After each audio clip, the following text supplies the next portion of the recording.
La neuroeducación llegó para quedarse y seguramente por muchísimo tiempo como un moderno paradigma educativo centrado en cómo aprende nuestro cerebro.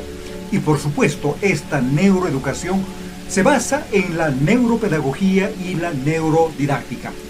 En este vídeo les daré un ejemplo o un modelo, si quieren, de cómo realizar una clase usando estrategias neurodidácticas, es decir, la secuencia de desarrollo de una clase dentro del aula para un adecuado proceso de neuroenseñanza y neuroaprendizaje.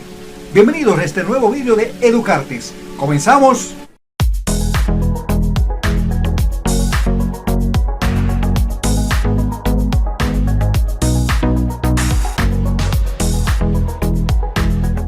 ¿Cómo se desarrolla una secuencia didáctica tradicional? Por ejemplo, basado en el modelo por competencias. Primero está el inicio, para favorecer, digamos así, la predisposición del estudiante y generar nuevas expectativas. Después del inicio viene el desarrollo, donde por supuesto se van a desarrollar las actividades de aprendizaje y de evaluación, aportando información y despejando dudas. Y finalmente está el cierre o síntesis, una etapa para muchos, lastimosamente para muchos docentes, muy descuidada, pero de mucha importancia, y es donde se verifica el aprendizaje, si realmente el estudiante aprendió o cuánto aprendió el tema tratado.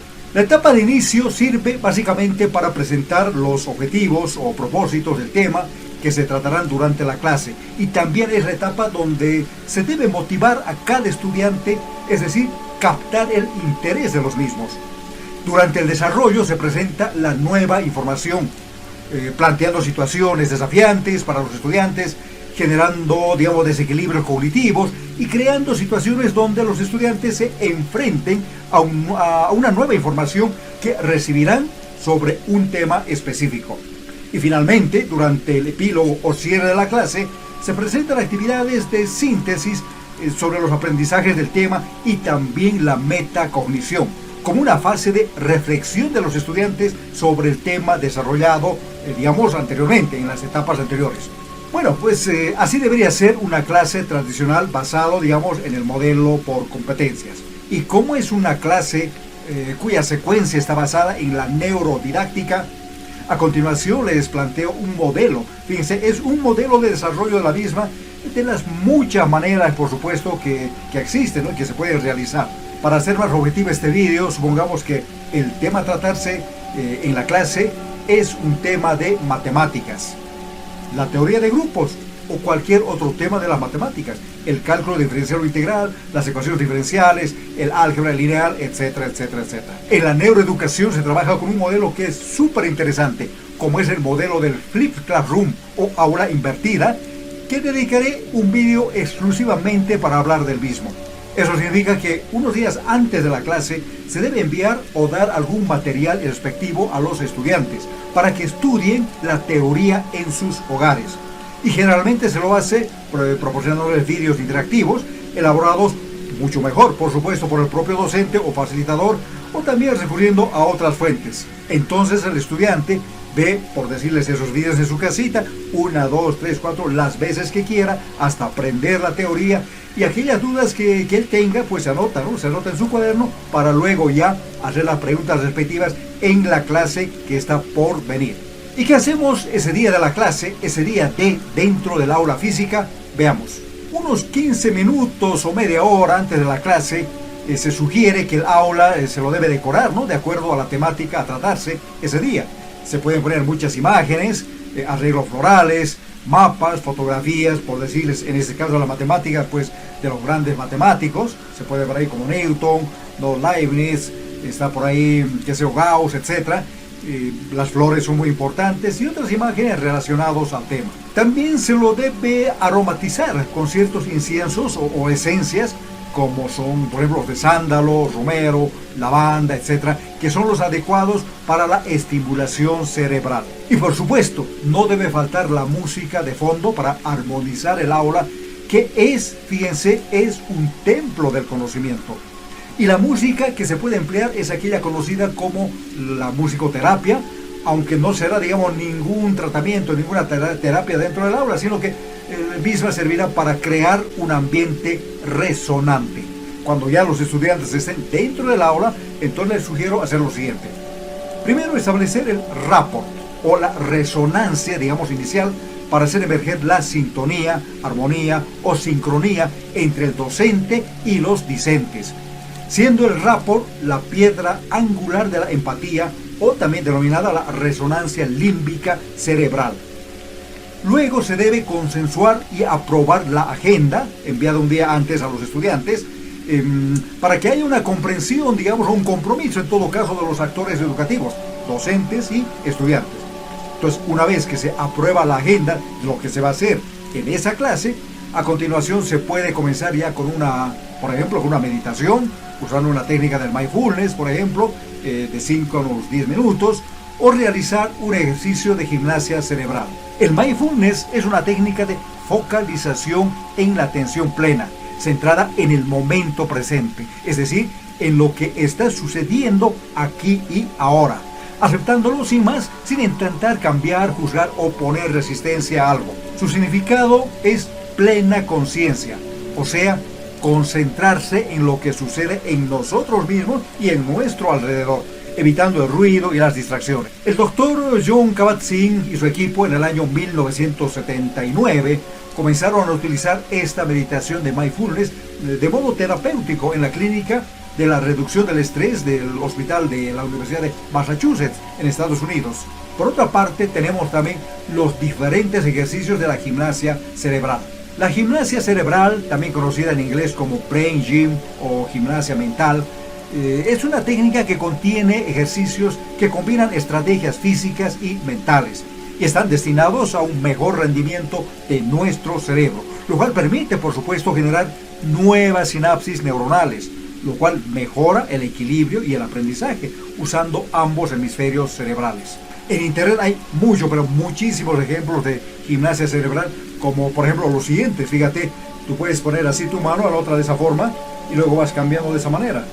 Este es un ejercicio muy común que se hace, tú puedes hacerlo también, ¿no?, para sincronizar ambos hemisferios cerebrales.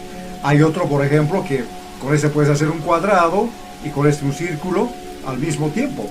Fíjate, un cuadrado o un rectángulo no interesa, pero giras así tu mano. Un tercer ejercicio puede ser cuando tú giras, ¿no?, sale de ti un círculo, vas trazando así, en cambio el otro va entrando hacia ti. Fíjate, al revés. Este es otro ejercicio tradicional de la gimnasia cerebral. Y como estos puedes encontrar muchísimos en internet.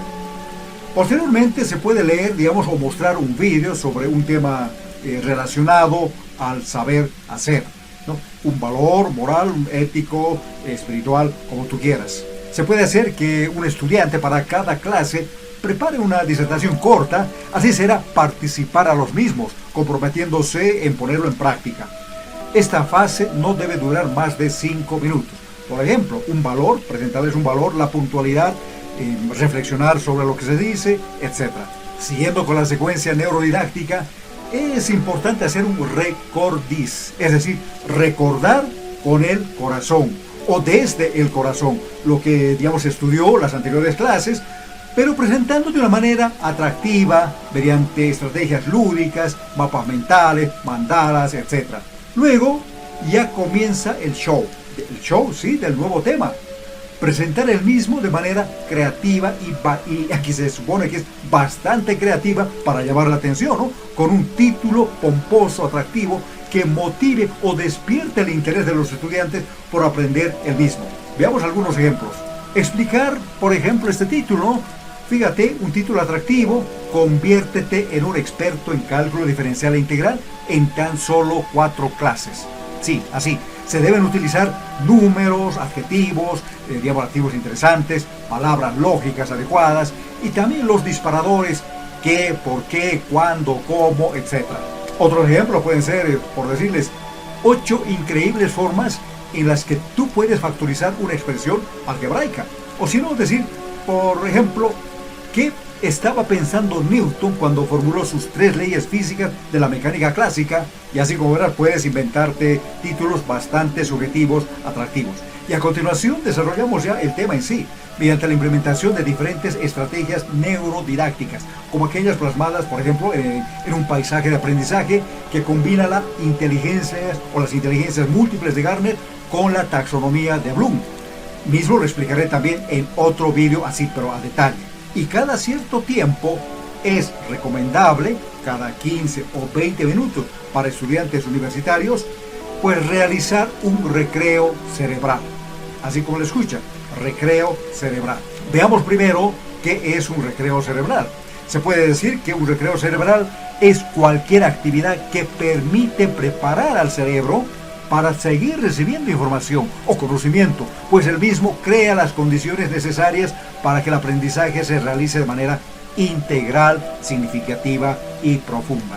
Hay muchas formas de realizar recreos cerebrales. Les recomiendo el libro de mi mentora, Rosana Fernández Coto, denominado Recreos Cerebrales, justamente, y quien escribe este libro, que es muy interesante y está exclusivamente dedicado a este tema, para ir estructurando las redes neuronales en los cerebros de los discentes con el nuevo conocimiento impartido.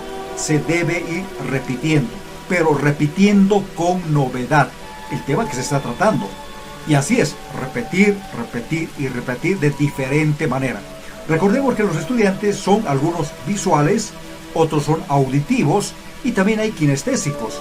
Entonces es bueno implementar estrategias neurodidácticas en base, por ejemplo, al estilo de aprendizaje denominado BAC, que utiliza justamente los tres principios receptores sensoriales: visual, auditivo y kinestésico, que es el movimiento. Si quieres más información al respecto, pues aquí en la tarjeta te dejo el enlace a un vídeo que ya hice anteriormente. Y ya finalizando la clase, se debe hacer una recopilación del tema desarrollado y finalmente la metacognición. ¿Qué es la metacognición? A la metacognición la podemos definir como la capacidad de regular los procesos de autoaprendizaje. Y esto involucra a un conjunto de operaciones intelectuales asociadas al conocimiento, control y regulación de los mecanismos cognitivos que intervienen en el estudiante. Por ejemplo, cada estudiante debe responder conscientemente a las siguientes 4 preguntas. ¿Qué aprendí de la clase de hoy? Me hago pues con eso consciente de mis pensamientos sobre lo que he aprendido en la clase de hoy.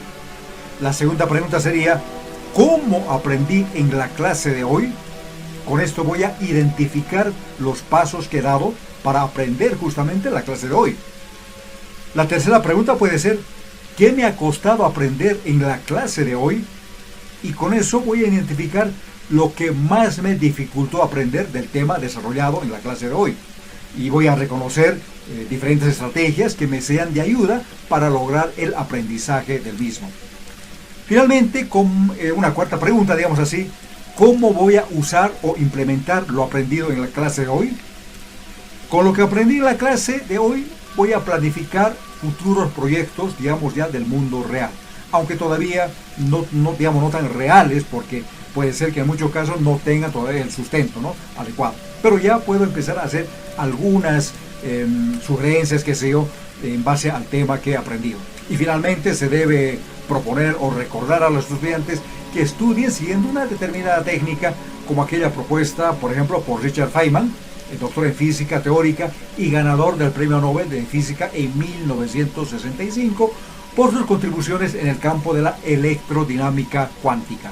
Feynman propuso una técnica de estudio de 4 pasos, que también lo voy a detallar en otro vídeo así, ¿no? Pero ahora te adelanto cuáles son esos pasos. El primer paso, fíjate, es seleccionar el tema a desarrollar. Sí, un solo tema bastante concreto. Por ejemplo, voy a estudiar la teoría de grupos y nada más. 2. Desarrollar el tema a estudiar. Voy a comenzar a estudiar. Estudiaré libros, los apuntes de clases, veré vídeos, etcétera, etcétera, de ese tema en cuestión. El paso 3 tiene que ver con completar la información que le faltaba. Mientras voy estudiando, puedo ir a la vez, y si quieren algo así como haciéndolo un juego, ¿no?, dando clases, hablando a otras personas, en fin. Pero va a haber algunas cosas que van a estar, digamos, incompletas. No me voy a olvidar. Entonces, eso es lo que voy anotando, ¿no?, para luego buscar esa información que me faltaba. Y paso 4, voy a reescribir y explicar cómo si lo estaría enseñando a un niño. Fíjense, si tengo por ahí algunos parientes ¿no? Hay algunos niños, jóvenes, y yo quiero explicarles el tema, entonces lo tendré que hacer de una manera fácil, ya con mis propias palabras. Y si ellos entienden lo que les estoy diciendo, eso significa que yo, el que está enseñando, pues ya estará dominando ese tema en sí. Pero eso, como te dije, lo dejo para otro vídeo, estos 4 pasos propuestos por Richard Feynman. Y bien, llegamos al final del presente vídeo y espero que haya sido de tu agrado. En los siguientes vídeos seguiré desarrollando temas referentes a la neuroeducación y cómo la misma se debe implementar ya en clases presenciales y o virtuales, ¿no? Digamos en la universidad, que también por supuesto se puede aplicar esto a nivel de colegio. Te invito finalmente a suscribirte al canal de Educarte si es que aún no lo has hecho, y también activa la campanita que aparece por ahí para que sigas recibiendo los siguientes vídeos inéditos de este canal que vamos sacando. Y también comparte el presente vídeo con tus amigos, compañeros, colegas, etc. Y así me ayudarás a expandir este nuevo paradigma educativo, el de la neuroeducación. Te quedo muy agradecido de antemano. Hasta el siguiente vídeo.